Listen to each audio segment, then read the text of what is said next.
लोग मकान नहीं छोड़ना चाहते। बिल्कुल भी नहीं। एक मिनट, पहली बार निकलते चले गए, किसी से कुछ पूछा नहीं, किसी से कुछ बताया नहीं। दूसरी बार आए, रंग लेके निशान लगा दिया। इतनी बड़ी बिल्डिंग बना के बैठे हैं, अब हम लोग बुढ़ापे में कहाँ जाएं? जुलाई का महीना है, बच्चों को स्कूल भेज रहे, कहाँ भेजेंगे? कहाँ मकान मिलेगा हम लोगों को? हमारी पैदाइश यहीं की है, जहाँ पे इन्होंने दूसरी रोड बनाई है और वहाँ पे नदी बह रही थी। अकबर नगर के बाद अब एलडीए जो है वो रहीम नगर, अबरार नगर और पंत नगर में भी कार्रवाई करने की बात कर रहा है और तमाम इलाकों में सर्वे किए गए हैं। आपको मकान दिखाते हैं, ये हम इस वक्त पंत नगर में है, बड़े बड़े यहाँ मकान बने हुए हैं और ये एलडीए कह रहा है कि इन तमाम मकानों को यहाँ से हटाया जाएगा। बाकायदा इसके लिए घरों पे क्रॉस के निशान भी बनाए गए हैं और आपको दिखाते हैं कितनी दूरी तक जो पूरे मकान है, ये देखिए कितने बड़े मकान इस एरिया में बने हुए हैं और यहाँ एलडीए का दावा है कि तमाम मकान अवैध है।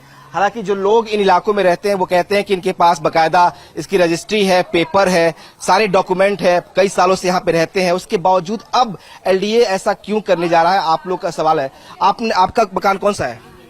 हमारा ये है भैया। ये आपका मकान है जी। और ये बताइए, जो रोड बनी है वो नाले में बना रखे हैं, तो रोड क्यों नहीं तोड़वा रहे हैं? जो बने बनाए घर तोड़ रहे हैं। ये बताइए, हम लोग कहाँ जाएंगे? आपके पास रजिस्ट्री है इसकी? हर कागज, जो कागज सरकार मांगेगी वो कागज मैं दूंगी निकाल के। सारे कागज है मेरे पास। फिर सरकार ऐसा क्यों कर रही है, ये बताइए हमें। तो ये लगता है कि इस तरह की जिसने अवैध घोषित किया ये अवैध है। हमारे पास सारे कागज हैं, वैध मकान है, हर चीज है, तो अवैध कैसे हो गया ये बताइए। एक सेकंड, ये देखिए इनके पास डॉक्यूमेंट है, रजिस्ट्री पेपर है ये, और ये इनका बड़ा मकान है और ये कह रही है कि ये लीगल है। अब इन्हें इतने सालों बाद अवैध किस आधार पे कहा जा रहा है, जबकि सारे डॉक्यूमेंट्स है। जितनी महिलाएं यहाँ पे हैं सबके हाथों में डॉक्यूमेंट्स है। ये तमाम लोग इस बात का विरोध कर रहे हैं कि सरकार इस तरह से जाति नहीं कर सकती। इतने सालों से इस इलाके में लोग रहते हैं, पूरा एक सोसाइटी है जिन्होंने पूरे इस इलाके को बसाया है। उसके बावजूद अब इन पर इस तरह की कार्रवाई क्यों हो रही है, ये सवाल परेशान कर रहा है। एक बार तस्वीरें दिखाते हैं इस पूरे मोहल्ले की, किस तरह से कैसे मकान यहाँ बने हुए हैं और कैसे ये कार्रवाई हो रही है। शिल्पी जी, ये जो हम समझना चाहेंगे कि क्या वजह है, क्या कहा जा रहा है एलडीए की तरफ से? आइए। देखिए, एलडीए की तरफ से कोई भी बात नहीं रखी गई है, ना किसी चीज का जिक्र हो रहा है, ना किसी प्रकार की सोसाइटी को कोई भी नोटिस प्रदान की गई है, ना ही पूर्व में इससे पहले कोई वर्णन बताया गया कि हम क्यों आ रहे। एक दिन एकदम से एक पत्रकार आते हैं, पंतनगर को हाईलाइट करते हैं, मैं उनका नाम नहीं रखना चाहती हूँ, गोपनीय कर रही हूँ, लेकिन दूसरे दिन उसके पेपर में निकलता है पंतनगर अवैध है, पंतनगर अवैध है करके आए। और उसके बाद सर्वे टीम आती है, हमारे गाजी विला घर है, उसके आगे मंदिर है, 5 मंदिर से सर्वे करते हुए आती है, नाले के उधर की तरफ जाती है और उसके बाद उसी के 5 दिन बाद आती है वहाँ से लाल निशान लगाते हुए कि इसके भीतर के सारे घर टूटने हैं। कितना एरिया लगा है उस नाले से? 90 मीटर से 100 मीटर के दायरे पे उन्होंने चिन्हित किया है। वो भी रोड से उन्होंने नाला नापा है, ना कि वो जो हाईवे बना है, नेशनल हाईवे बना वहाँ से, क्योंकि नेशनल हाईवे में भी हमारे नाले की 30 मीटर प्रॉपर्टी गई है। ठीक है, तो उन्होंने वो सब चीजें नहीं नापी हैं। उनका सीधा कहना है, कुछ भी पूछने पे उन्होंने हमारे लोगों को धक्का दिया, जिसका वीडियो वायरल हुआ है, क्योंकि सबके घर में सीसीटीवी कैमरे लगे हुए हैं और धक्का देते, कुछ नहीं बताते, कहते आप जाइए फाइट करिए, आपको 6 साल का समय दिया जा रहा है, 8 साल का समय दिया जा रहा है, आप लोग मुकदमा करिए।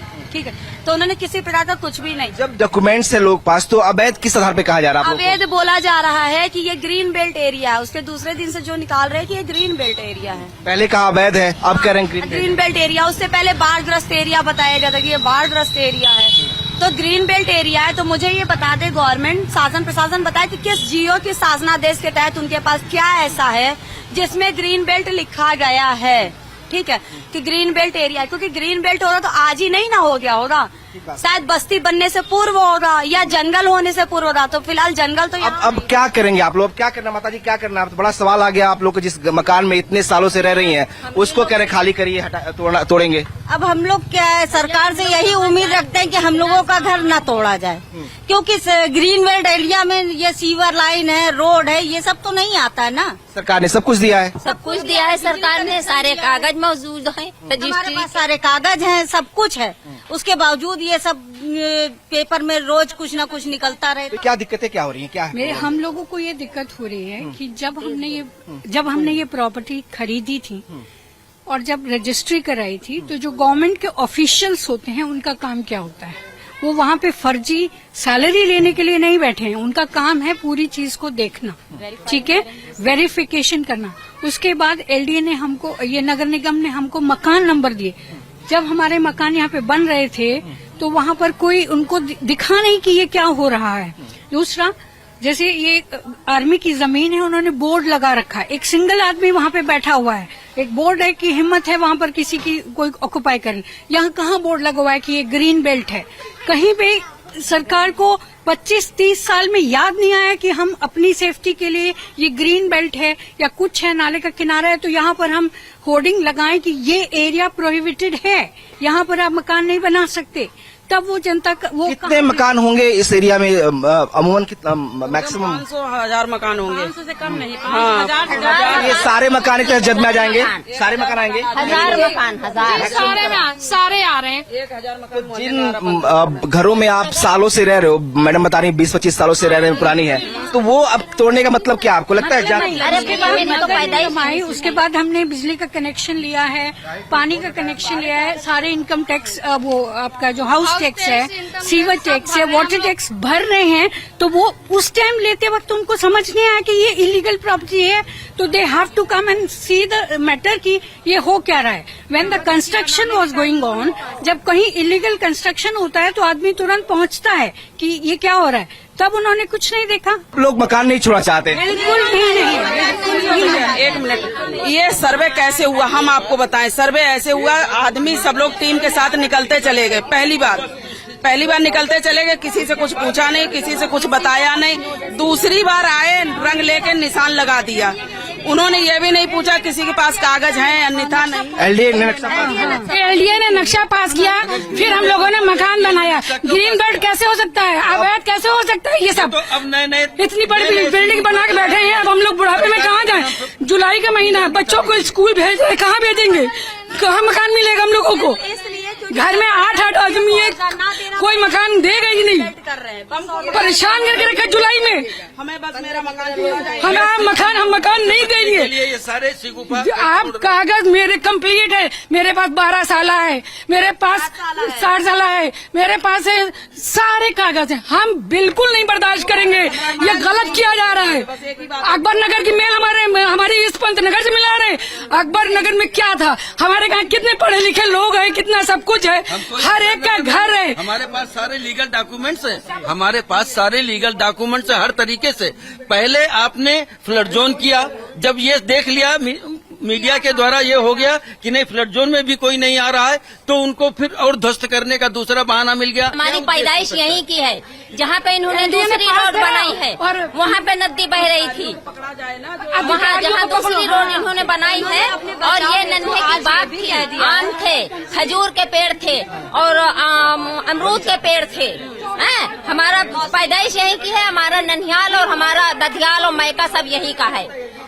मगर अगर हम बचपने से जानते कि ये जो है सरकार की है, ये उजेर लंबरदार की जमीन थी। तमाम लोग देखिए कितने डरे हुए हैं, खौफ में है, जिस आशियाने में सालों से रह रहे हैं, जिसके दस्तावेज इनके हाथों में है। अब ये कहा जा रहा है कि ये इलीगल है और इस पर कार्रवाई होगी। इस लिहाज से ये पंतनगर के लोग जो है डरे हुए। एक बार तस्वीरें आपको थोड़ा सा दिखाते हैं कि कैसे जो बंधा है वो बंधे से कितनी दूरी पर ये पूरा जो है रेजिडेंशियल इलाका बसा हुआ है। अब सरकार कह रही है कि बंधे से करीब 90 मीटर का जो एरिया है वो लिया जाएगा। हालांकि 90 मीटर का एरिया जो नापने की बात की जा रही है, तो कहा जा रहा है कि वो बंधे से नहीं, जिस सड़क पे हम चल रहे हैं इस सड़क से नापा जाएगा। इस लिहाज से बहुत सारा हिस्सा जो है बड़े मकानों का इसमें आ जाएगा। अगर वो यहाँ से, ये आपको एक बार तस्वीर दिखाएं, बगल में ये नाला है, कहा जा रहा है कि इस नाले से 90 मीटर, लेकिन जो नाप रहे हैं वो इस सड़क से नापा जा रहा है। लिहाजा आप अगर देखें तो यहाँ से अगर वो 90 मीटर लेते हैं तो तमाम मकान जो है देखिए निकला हुआ है। यहाँ बकायदा लिखा भी हुआ है 12.5 मीटर अंदर, यानी इस मकान के भी अंदर 12 मीटर तक और अंदर तक जाएंगे। तो ये पूरी सोसाइटी, पूरा इलाका, पूरा मोहल्ला जो है इसकी जद में आ जाएगा अगर ऐसा होता है। तो इसीलिए यहाँ के तमाम जो लोग हैं वो विरोध कर रहे हैं कि सरकार ने हमें इतने सालों से यहाँ बसाया हुआ है, हमारे पास रजिस्ट्री है, सारे वो कागजात हैं जो किसी भी मकान के लिए, किसी प्रॉपर्टी के लिए लीगल डॉक्यूमेंट्स हैं, वो सारे हमारे पास हैं, फिर हमें यहाँ से क्यों हटाया जा रहा है? और इसीलिए ये तमाम जो पंतनगर के लोग हैं वो अब डरे हुए हैं, क्योंकि यहाँ पे सर्वे हुआ है और सर्वे के बाद अब ये लोग अपने डॉक्यूमेंट्स को हाथों में लेके यहाँ खड़े हैं। इनका कहना है कि अगर सरकार नहीं सुनती है तो फिर इनके खिलाफ ये प्रदर्शन भी करेंगे, क्योंकि कोई अब ऑप्शन के पास इसके अलावा बचा नहीं है। कैमरा पर्सन कफिल के साथ विनोद मिश्रा, टाइम्स नव भारत, लखनऊ।